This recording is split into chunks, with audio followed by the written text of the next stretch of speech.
Morning, top of the morning, top of the morning, top of the yeah, top of the morning. Yeah, Jeffrey's like, yo, it's a little too close to the top of the morning, bro. It's like fucking 2 a.m., bro. What's going on, guys? It's your boy Nistro here. Here we're playing my updated Earth Machine deck profile, Infinitrack Trains. I know Mystery Machine top, the YCS, all right? And listen to, like, hear me out. The deck's mid, all right?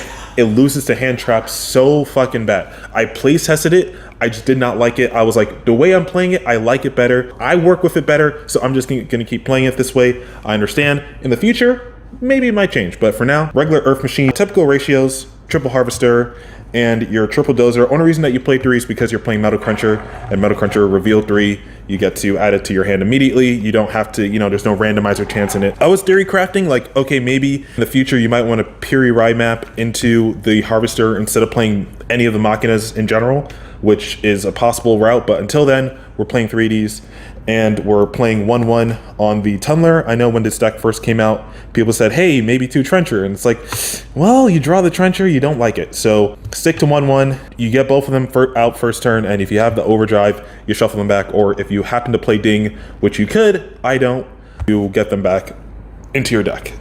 To be honest, Anchor Drill comes up sometimes, but you really don't have to play him. I just play him because I like, for me, it's hard to take him out because sometimes you're only drawing the high level Earth Machine monsters in this deck. It is just a symptom of this deck, and you need something to get them out from hand. And if you're gonna draw the heavy forward, you're gonna search the Harvester anyway. But in case you happen to draw like another card to summon the Dozer or your level 5s off of, or even your other trains like Citadel off of, this is the card for you. These are literally your 3 targets for searching off of Ancient Gear box. If you've already gone through these 2, you can just add Anchor Drill for next turn to either drop both this and the box for a Machina Fortress, or you can have it for next turn to summon 1, summon 2, either link summon or overlay, whatever you need it to do. The Machina is pretty simple. I butt it down to 2 Metal Cruncher because it's searchable off of redeployment anyway. And I can't tell you how many, like, I see it anyway. It's a 44 card deck and I see a 2 of regardless. I don't know why it works for me. It just does.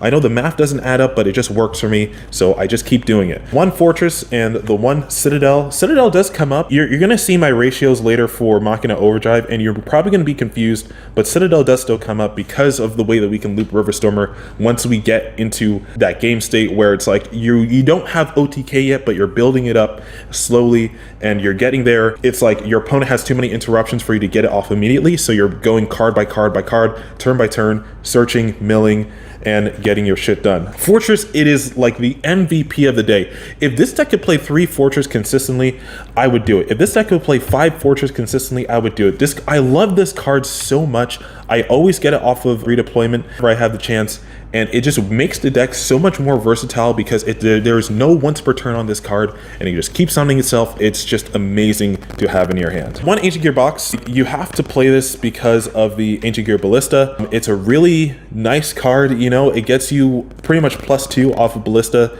It's the reason why you have 9 cards in hand after your 1 card combo, but it really sucks to draw. So be a good player, don't draw it, and play over 40 so that you limit your chances of drawing it.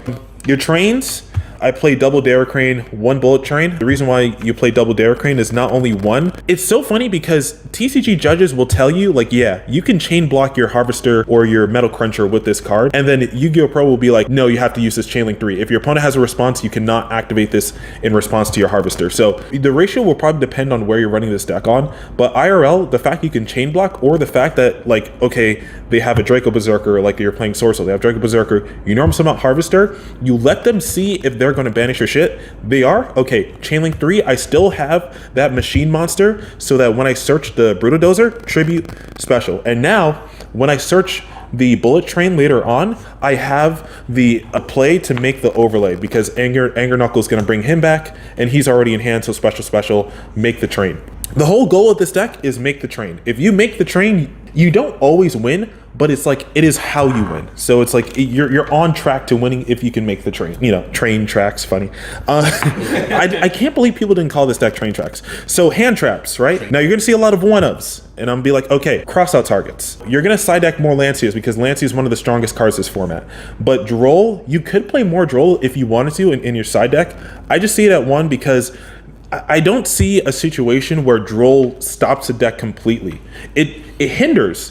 And that's good, but it doesn't stop them completely. Like Lancia stops some decks completely. So that's why I play more Lancia. But Droll, it stops you completely sometimes, depending on if you open up 2 of your starters at the same time and you activate one, sort of being like, oh, let me just be quirky, try to bait out a negate.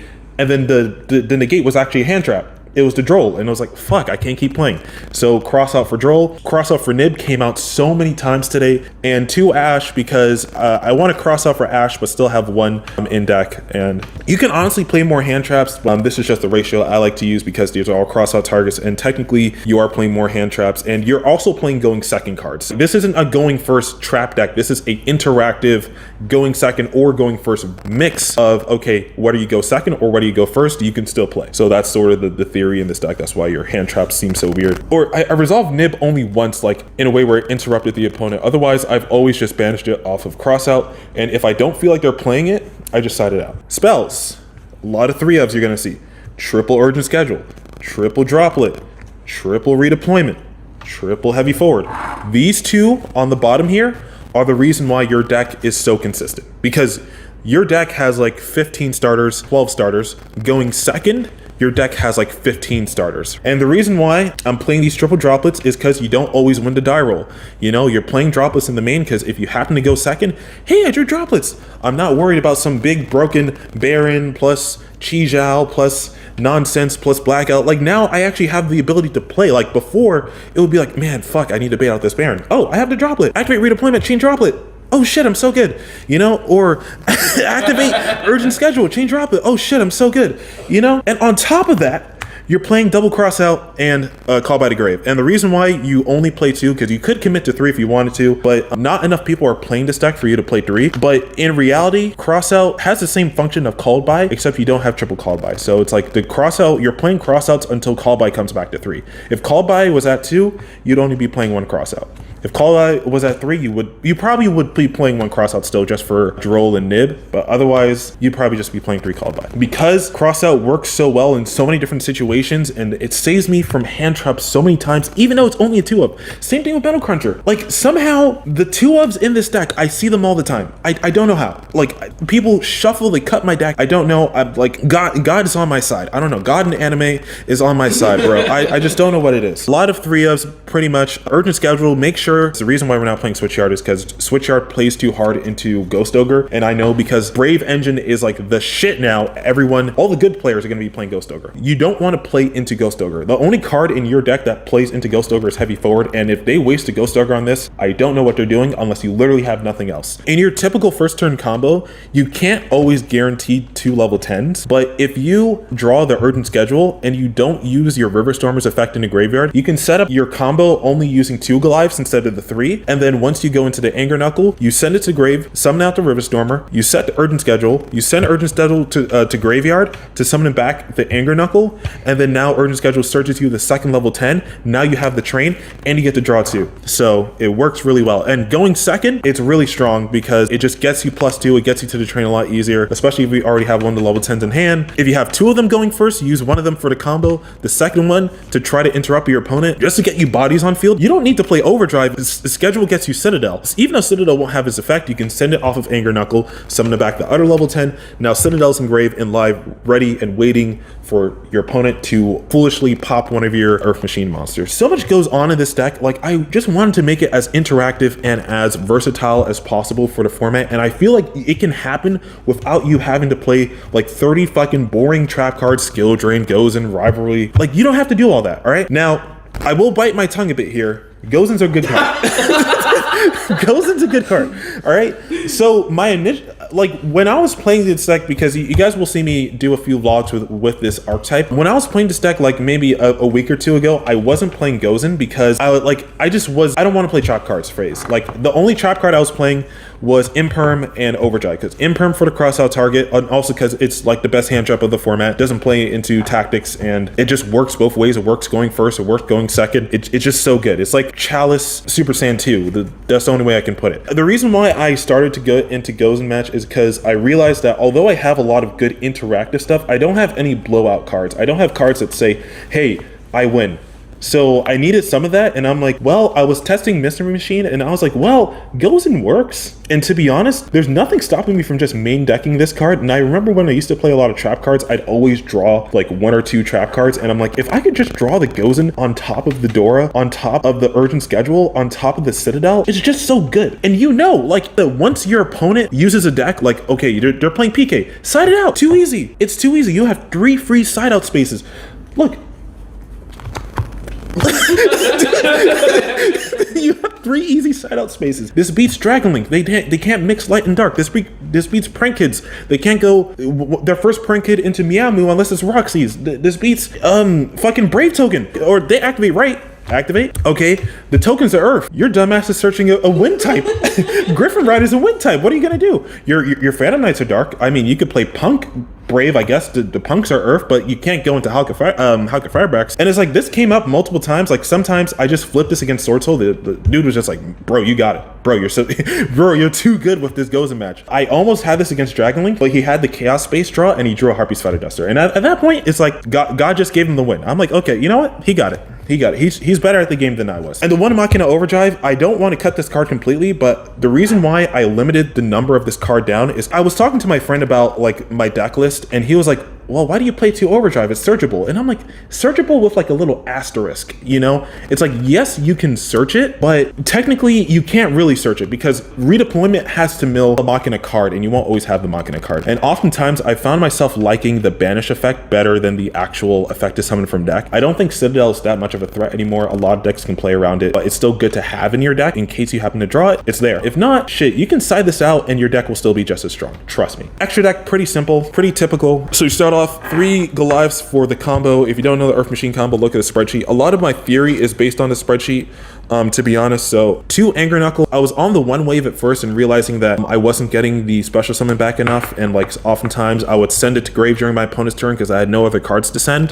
So playing 2 just to make like it keeps you like you aren't paranoid about that first one. That's the real reason that you play 2 of them, is because yes, your first one can bring itself back, but it can't revive. So you always want to have the option to go into a second one and revive the level 10 anyway, so you can go into the train. That's why you play 2 of them. The 1 Cleafor Genius, because it can negate face-up card. The second effect will probably never be relevant in its lifetime, but in case it ever is, like, cool, you get to search a level 5 or higher machine. But it's unaffected by Swan Trap card's effect, so they can't, well, they can strike it on summon. They can't strike the effect once it's on field. They can't imperm, and they can't do like torrential or anything like that. And then he says, hey, I can negate 1 face-up card you control. You can target something like your own Fortress or your own Dora that's already unaffected. You just can't target something that's already currently negated. But you're gonna have a lot of cards that like you really don't need to have their effects relevant. You can target like a Harvester or something, or Infinite Strike Alive even, and then negate something your opponent controls, some Floodgate, some field spell, something like that, and then keep on going into your place, keep on extending. BLS, he never comes up. Like I always tell people this, like I saw it in the spreadsheet, but it never comes up until today, where I was playing against a Dragon Link player.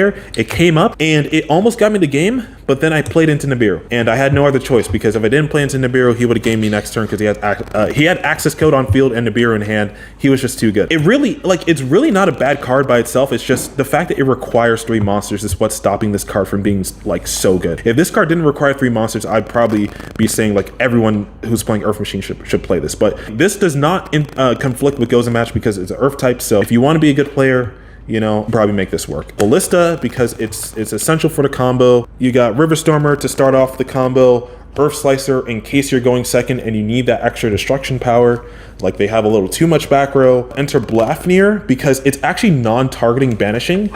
And it banishes from anywhere, you know, banish from hand, banish from grave, banish from the top 3 cards of their deck. Like, fuck it, you know, just go for it, right? If you open up a redeployment going first, you search the Metal Cruncher and a Machina Fortress, and you get the combo to banish a card from your opponent's hand before you start your Earth Machine plays, before you get to draw 2. So that's actually pretty strong. Next, you play 1 of each train, 1 Gustav Max, 1 Super Dora, and 1 Lieb. Pretty typical. Super Dora is the one that you sit on during your opponent's turn. Gustav for game, and Lieb for game as well. And Zeus because, you know, not only do you play a bunch of Exceeds, but you can also hard make it because of Harvester plus any level 10. So side deck, so you're siding out for going second if you know you're going to go second. Like the deck is already made to be versatile, whether it's going first or second, but if you know you're going to go second, you can side in evilly. If you know you're going to go first, I wasn't siding these in before, but I was like, hey, if I end up facing a Sword Soul player, hey, call Synchro. If I end up facing Dragon Link, just call Synchro. If I end up facing Invoke, call Fusion. If I end up facing, you know, like whatever, like Prank Kids, call Fusion, you know? And it doesn't have to be used on your opponent's turn. You can also, like, if they don't do enough during their turn, if they only go into links,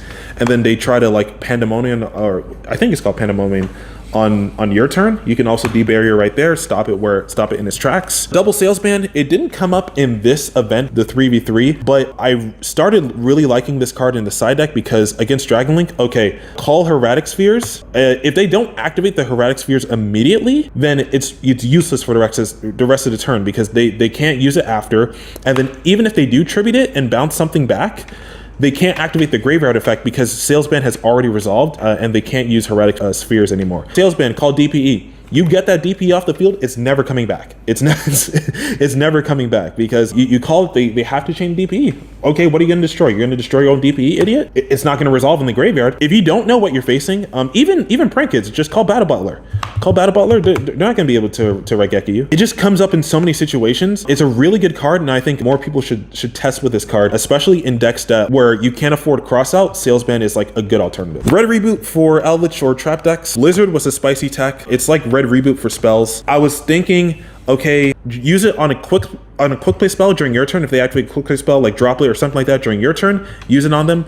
On their turn, you can use it on normal spell cards because then they won't be able to activate it again for the rest of the turn. So that's the way that you can use this card. You definitely like. You don't need to play this, but I just think like it's something that people aren't going to expect, and you can definitely draw it first turn with the amount of draw power that you have. I ended up taking Tactics out of the main deck because I found that like when people do Cyplock, they don't do it in the main phase, they do it standby. Sort of started like, okay, I'm playing Crossout anyway, I'm playing all this stuff anyway. People have stopped playing into Triple Tactics, and because of that, I've just taken it out for the format only because I feel like people are too smart for this card. That's the only reason why. And then we have Back Row Hate. I used to play more Twin Twisters because people at locals were playing Mystic Mind, but because this was a bigger event, I didn't think as many people would be playing it, so I limited my number of Back Row Hate, and we already have the Evenly, so, you know, worst case scenario. And lastly, the second Lancia, in case we're facing a deck that relies on its Spanish pile. I love this deck. I fucking love the way this deck plays. I do wish it did have a little more strength. I know Therion is going to make this deck insane with the amount of negates and the amount of power plays it's going to have on top of what it can already do.